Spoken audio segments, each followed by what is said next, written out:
ஒரு அழகான கிராமத்தில் தூரத்தில் இருந்து பார்த்தால் பச்சை பசேல் என்று ஒரு மலை உச்சியில் ஒரு பெரிய பழமையான கோவில் இருந்தது. அந்த கிராமத்தின் பெயர் தோலகப்பூர்.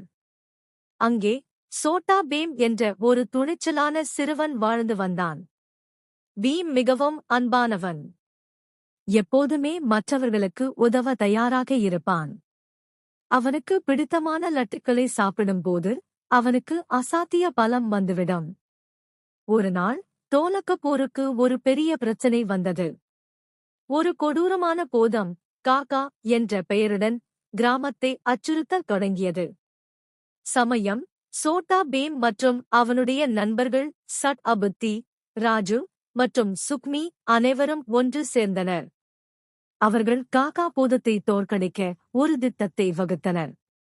பீம் பல லட்டுக்களை சாப்பிட்டு தனது முழு பலத்தையும் பெற்று பூதத்துடன் சண்டையிட்டான்.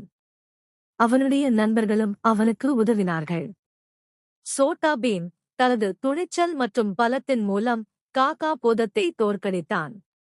கிராம மக்கள் அனைவரும் சோட்டா பீமை பாராட்டினர். அன்று முதல் தோலகப்பூர் கிராமம் அமைதியுடனும் மகிழ்ச்சியுடனும் வாழ்ந்தது.